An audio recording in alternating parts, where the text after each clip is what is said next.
बिस्मिल्लाहिर्रहमानिर्रहीम। नाज़रीन अस्सलाम वालेकुम, मैं हूँ इमरान वसीम। नाज़रीन, इस वीडियो लॉग में एक बड़ी ख़बर आपके साथ हम शेयर करने जा रहे हैं और ख़बर है सुप्रीम कोर्ट के जज जस्टिस मज़हर अली नकवी, जिन्हें कल सुप्रीम जुडिशल कौंसिल की जानिब से शोकास नोटिस जारी करके उनके ख़िलाफ़ जो आमदन से असासाजात के इल्ज़ामात हैं, जो मुबैना करप्शन के इल्ज़ामात हैं, उस पर 14 दिन में उनसे जवाब मांगा गया है। अब जज साहब के इस्तीफ़े से मुतल्लिक़ ख़बर क्या है, इंतहाई करीबी ज़राए ने हमें इस बारे में क्या बताया है,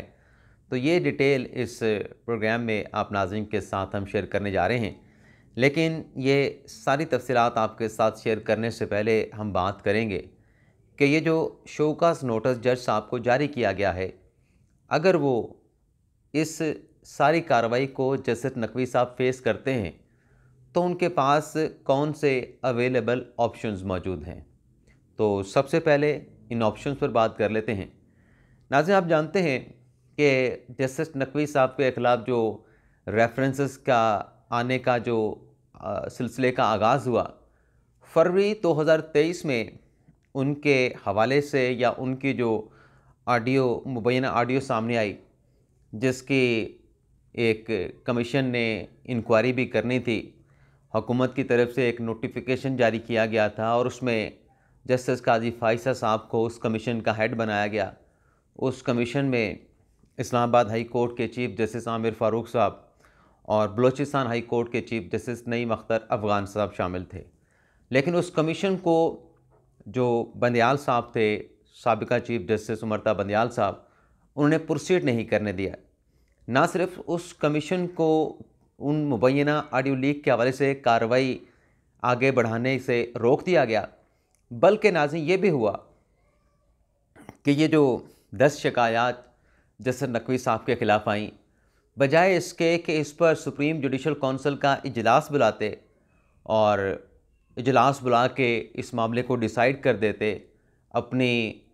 चीफ जस्टिस की मुंसफ़ी के दौरान, लेकिन उन्होंने नकवी साहब को अपने साथ बिठा के कुछ पैगाम देना मुनासिब समझा। अब वो पैगाम क्या था, उसका ज़िक्र जो है वो बंदयाल साहब गालिबन एक केस की समाअत के दौरान ख़ुद कर चुके हैं। लेकिन ये ज़रूर हुआ कि बंदयाल साहब की रिटायरमेंट के बाद जस्टिस काजी फाइसा साहब, जो कि चीफ जस्टिस पाकिस्तान बने, उनकी जानिब से सुप्रीम जुडिशल कौंसिल का कल इजलास बुलाया गया और इस इजलास को बुलाने की जो वजह बनी वो ओपिनियन थी जो जस्टिस सरदार तारिक मसूद साहब ने उन 10 शिकायत पे दी थी जो नकवी साहब के ख़िलाफ़ सुप्रीम कोर्ट में दायर की गई थी। इन नाज़रीन 10 शिकायत में ज़्यादातर जो कंप्लेंट्स आई हैं वो जो बार काउंसिल्स हैं मुल्क की, सूबाई और जो पाकिस्तान बार काउंसिल हैं, उनकी तरफ से ये जज साहब के ख़िलाफ़ कंप्लेंट्स भेजी गई। यानी ये जो जज साहब पे इल्ज़ामात लगे हैं, यह ऐसा मामला है कि इसमें वकला का एक बड़ा धड़ा जो इंडिपेंडेंट ग्रुप है, आसमा जहांगीर ग्रुप है, वो जज साहब का साथ नहीं दे रहा। अब ये जो कार्रवाई का आगाज़ हुआ है, इस कार्रवाई के बाद 3 ऑप्शंस हैं जस्टिस नकवी साहब के पास। यानी कल की जो कार्रवाई में 3-2 के तनासब से ये फ़ैसला किया गया कि जज साहब को नोटिस किया जाए और उनसे ये जो इल्ज़ामात लगे हैं, जिनकी सपोर्ट में डॉक्यूमेंट्स भी रिकॉर्ड पे आ चुके हैं, तो उनसे जवाब मांगा जाए। तो 14 दिन का वक्त दिया है और कल ये इजलास हुआ था 27 अक्टूबर को। तो ग़ालिबन अगला जो सुप्रीम जुडिशल कौंसिल का इजलास है वो 10, 11 या 12 नवंबर को होगा। तो इसमें एक तो ऑप्शन जो है जनाब नकवी साहब के पास वो ये है कि आइंदा जो समाअत होगी उसमें अपना कौंसल भेजें और कौंसल को अगर आखिरी दिनों में इंगेज किया गया तो वो जाके नकवी साहब के बिहाफ पे कौंसल को कह सकता है कि चूँकि मुझे आपने जो तारीख़ मुकर्रर की है कौंसल की कार्रवाई की, इससे 24 या 28 घंटे पहले इस ज़िम्मेदारी के लिए इंगेज किया गया है, तो मुझे शोकास नोटिस का जवाब देने के लिए वक्त दिया जाए। तो 1 हफ़्ता मज़ीद जो है वकील साहब को जवाब देने की मोहलत मिल सकती है। अब इसके बाद जब जज साहब का जवाब आएगा, नकवी साहब का वकील के ज़रिए या ख़ुद ज़ाती हैसियत में जमा कराते हैं, तो उस जवाब पर अगर कौंसल सेटिस्फाइड ना हुई तो कौंसल उनके ख़िलाफ़ शिकायत पर कार्रवाई को आगे बढ़ाएगी, और जब कार्रवाई को आगे बढ़ाया जाएगा तो जज साहब को ज़ाती हैसियत में तलब किया जाएगा और फर्दर कार्रवाई को आगे बढ़ाया जाएगा। तो यहाँ पे जो दूसरा ऑप्शन होगा जस्टिस नकवी साहब के पास, वो ये होगा कि वो सुप्रीम जुडिशल काउंसिल की जो कार्रवाई है उसे सुप्रीम कोर्ट में चैलेंज कर दें। यहाँ पे आप नाज़रीन को ये भी बताते चलें कि कल काउंसिल के जिस इजलास में जस्टिस नकवी साहब को नोटिस किया गया है, उस इजलास में ये भी तय कर लिया गया है, ये बड़ा फ़ैसला भी कर लिया गया है कि जब अदलिया मुल्की इदारों का एहतसाब करती है तो अदलिया अब अपना एहतसाब भी करेगी। और ये जो सुप्रीम जुडिशल काउंसिल है, जिसके 2-2 ढाई साल तक इजलास नहीं होता, कंप्लेंट्स जजेस के ख़िलाफ़ आती रहती हैं, आके कमीशन में काउंसिल में पड़ी रहती हैं, उनका कुछ होता नहीं, और पड़ी पड़ी वो तमाम जो शिकायत जजेस के ख़िलाफ़ होती हैं वो गैर मौसर हो जाती हैं। जज साहबान रिटायर हो जाते हैं और उसके बाद उन दरख्वास्तों को गैर मौसर करार दे के, उन शिकायत को गैर मौसर कह के जो है वो खारिज डिसमिस कर दिया जाता है। तो कल के काउंसिल के इजलास में ये भी फ़ैसला किया गया कि अब सुप्रीम जुडिशल काउंसिल जो है वो तसलसल के साथ अपने जो एहतसाब होता है अदलिया का अपना, इस मामले को भी आगे बढ़ाएगी। यानी पैरेलल एक तरफ मुकदमात की समाअत चलेगी, दूसरी जानिब हफ्ते में एक बार या 2 हफ्तों में 2 बार टाइम निकाल के सुप्रीम जुडिशल काउंसिल का इजलास भी मुनक्कद किया जाएगा। यानी जिस तरीके से शिकायत आएंगी वैसे वैसे इजलास जो है वो समन किया जाएगा। तो कल के इजलास के शोकास नोटिस के बाद अगर जो जवाब आता है नकवी साहब का, उस पर कौंसल मुतमिन नहीं होती तो उन्हें ज़ाती हैसियत में अगर बुलाया जाता है तो नकवी साहब के पास दूसरा ऑप्शन ये है कि वो कौंसल की कार्रवाई को सुप्रीम कोर्ट में चैलेंज कर दें। अब जब सुप्रीम कोर्ट में नाज़रीन चैलेंज करेंगे, यहाँ पे नाज़रीन ये होगा कि एटलीस्ट काजी फ़ैसल साहब को 5 रुकनी बेंच बनाना पड़ेगा, क्योंकि कौंसल भी 5 रुकनी है तो इधर भी 5 रुकनी बेंच तो एटलीस्ट बनाना पड़ेगा। और इस वक्त नाज़रीन 3 जो जजेज़ हैं सुप्रीम कोर्ट के, जिसमें काजी फ़ैसल साहब हैं, सरदार तारिक मसूद साहब हैं, जस्टिस इजाज़ुल एहसन साहब हैं, वो तो आप समझें कि डिस्क्वालीफाई हो चुके हैं। वो सिर्फ सुप्रीम जुडिशल काउंसिल के इजलास में ही नकवी साहब के ख़िलाफ़ प्रोसीड कर सकते हैं। लेकिन जब ये मामला सुप्रीम कोर्ट की साइड पे आएगा तो ये तीनों जजेज उस जुडिशल साइड पे होने वाली कार्रवाई का हिस्सा नहीं बन सकते। अब इस वक्त तादाद सुप्रीम कोर्ट में जजेस की 15 है, उनमें से इन 3 जजेस को निकाल दें तो बाकी पीछे 12 बचते हैं, और 12 की अगर हम तकसीम करें तो किसी का नाम लिए बगैर वो तकसीम नाज़रीन बनती है 7-4 की, और एक जज जो है उनके बारे में कोई राय नहीं दे सकते कि वो किस तरफ जाएंगे। लेकिन 7-4 की एक डिवीज़न बनती है कि अगर ये मामला सुप्रीम कोर्ट में भी आया, नकवी साहब लेके आए, तो यहाँ पर भी लगता है कि वो शायद खसारे मिले हैं, अनटिल अनलेस के वो पहली प्रोसीडिंग में जो 5 रुकनी बेंच करेगा वहाँ से हुक्म इम्तना हासिल करें, और फिर जो पटिशन लेके आएँ उस पर 5 रुकनी बेंच को पहले सेटिस्फाइड करें, फिर उस पर जो बड़ा बेंच बनेगा, ज़ाहिर सी बात है कि आर्टिकल 184(3) की दरख्वास्त नकवी साहब दायर करेंगे, उस पर अब राइट ऑफ अपील भी दिया जा चुका है प्रैक्टिस एंड प्रोसीजर कानून के तहत। तो फिर एपलेट फोरम पर भी नकवी साहब को लार्जर बेंच को भी सेटिस्फाइड करना पड़ेगा, और सेटिस्फाइड किन 2 नुकात पे करना पड़ेगा, एक कि उनकी दरख्वास्त आर्टिकल 184(3) की काबिल समाअत है, और उनके ख़िलाफ़ जिस कंप्लेंट्स पर या जिन शिकायत पर कार्रवाई कौंसल आगे बढ़ा रही है वो शिकायत बदनीयती पे मबनी है, और कौंसल की कार्रवाई भी जो है वो साफ शफाफ नहीं है और ट्रांसपेरेंट इंटेंट के साथ नहीं की जा रही। ये एक बहुत बड़ा बार है जो नकवी साहब को जो है वो क्रॉस करना होगा, और अगर नकवी साहब क्रॉस कर गए, पहले तो यह है कि हुक्म इम्तना अगर मिल गया तो कौंसल की कार्रवाई को रुक जाएगा, और अगर हुक्म इम्तना हासिल ना कर पाए तो अल्टीमेटली दरख्वास्त का अगर फैसला हुआ कि रेफरेंस शिकायत जो है वो दुरुस्त नहीं, तो फिर सुप्रीम जुडिशल काउंसिल में दायर की गई शिकायत सेटिस्फाइड हो जाएंगी। लेकिन जैसा कि मैंने आपको कहा कि जो तकसीम बाकी 12 जजेस की नज़र आती है वो 7-4 की नज़र आती है। एक जज के बारे में कोई राय नहीं दे सकता कि वो क्या फ़ैसला देंगे। तो ये जो तकसीम है, जो डिवीज़न है, ये भी नकवी साहब को सपोर्ट नहीं कर रही। और भी एक और जज साहब ने भी आना है सुप्रीम कोर्ट में, जिनकी अभी चंद दिनों के बाद ओटेकिंग की तकरीब होगी, इरफान सादिक साहब। जो सुप्रीम कोर्ट के जज बनने के लिए उनकी रिकमेंडेशन जा चुकी है और अब पार्लिमानी कमेटी का इजलास होना है और पार्लिमानी कमेटी के इजलास के बाद सदर साहब सिग्नेचर करेंगे और वजारत कानून उनका नोटिफिकेशन जारी कर देगी। लेकिन ये सब कुछ होने के बाद अगर नकवी साहब की ये दरख्वास्त डिसमिस हो जाती है, एक्सेप्ट हो गई, तो मैंने पहले कह दिया कि कौंसल की कार्रवाई भी रुक जाएगी और नकवी साहब को क्लीन चिट मिल जाएगी। लेकिन अगर ये सुप्रीम कोर्ट जुडिशल साइड पे अगर दायर की गई दरख्वास्त डिसमिस हो गई तो फिर मामला दोबारा से सुप्रीम जुडिशल कौंसल में आएगा। तो फिर सुप्रीम जुडिशल कौंसल में नकवी साहब को फेस करना पड़ेगा उस कार्रवाई को, उस प्रोसीडिंग को जो उनके खिलाफ ऑलरेडी कौंसल जो है इनिशिएट कर चुकी है। अब इस्तीफ़े की क्या खबर है नाज़रीन? इस्तीफ़े के हवाले से नाज़रीन आपको ये बताते चलें कि जब ये शिकायत एक एक करके सुप्रीम कोर्ट में जज साहब के ख़िलाफ़ आने लगीं तो जज साहब ने इन शिकायत की रोशनी में जो अपने करीबी रुफ़क़ा हैं, जो दोस्त हैं, अज़ीज़ हैं, रिश्तेदार हैं, जिनका ताल्लुक़ लाहौर से भी है, इस्लामाबाद से भी है और जो अपर पंजाब है वहाँ से भी है, उनके साथ मुशावरत की कि मुझे क्या करना चाहिए, आया कि मैं रेजिग्नेशन दे दूँ या फिर इस सारी कार्रवाई को जो है वो फेस करूँ। तो इसमें जो दोस्त या रुफ़क़ा थे, क्योंकि नकवी साहब खुद फ़ैसला नहीं कर पा रहे थे कि मुझे, क्योंकि अगर दो चीज़ें नाज़रीन, अगर तो कौंसल की कार्रवाई में नकवी साहब बरतरफ हो जाते हैं तो इससे एक तो बरतरफी का स्टिग्मा लगेगा, दूसरा पेंशन नहीं मिलेगी और जो रिटायरमेंट के बाद जो पर्क्स प्रिविलेज होते हैं, करोड़ों रुपए मिलते हैं, वो भी नहीं मिलेंगे। दूसरा ये है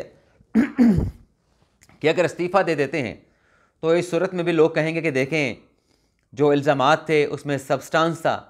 और अब उस सारी कार्रवाई से बचने के लिए, जवाबदही से बचने के लिए जज साहब रिज़ाइन करके भाग गए। तो दूसरा इल्ज़ाम ये लगना था।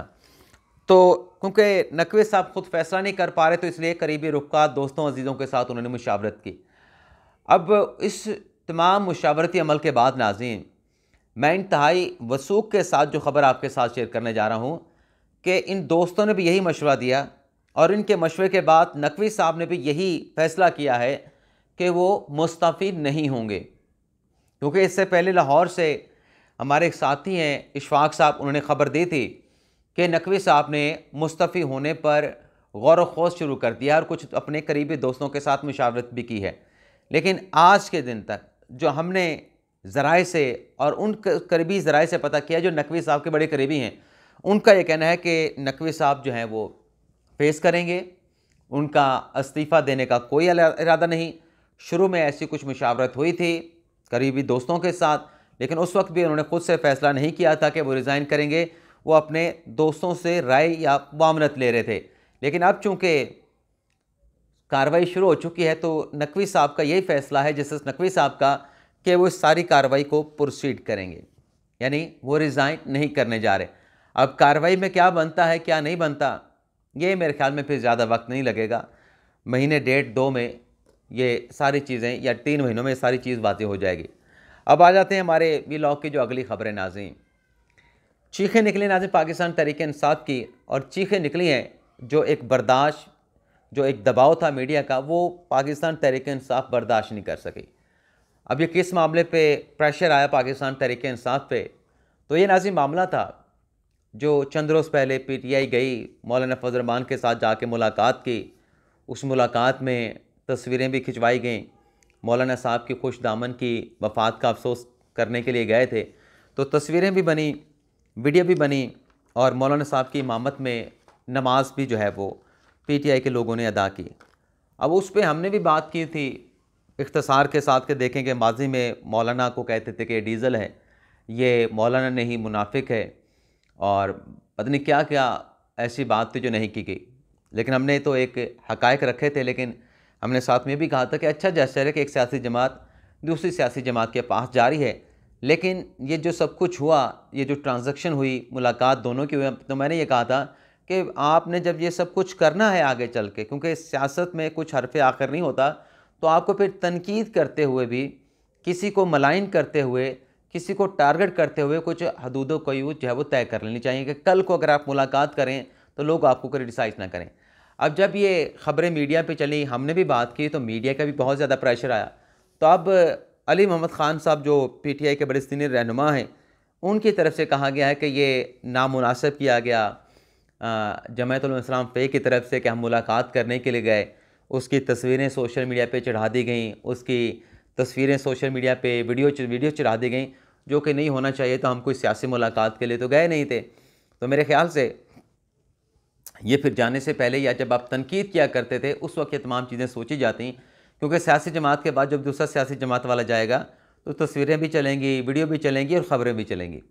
तो इस पे वो अली मोहम्मद ख़ान साहब कह रहे थे कि ये सब कुछ नहीं होना चाहिए था। इसके अलावा नाज़रीन, इमरान खान साहब ने एक ऑब्जेक्शन रेज़ किया है, और ऑब्जेक्शन भी तहरीरी तौर पे, और ये जज साहब अबुल असनाद ज़ुल्करनैन साहब को ये ऑब्जेक्शन दिया गया है।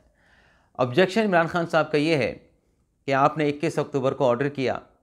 और जेल सुपरिटेंडेंट ने मेरी बेटे कासिम और सलमान के साथ मुलाकात करवा दी, अपना बात करवा दी टेलीफोन पे, लेकिन गुज़िश्ता हफ़्ते जेल हुकाम की तरफ से मेरी बेटों के साथ बात ही नहीं कराई गई।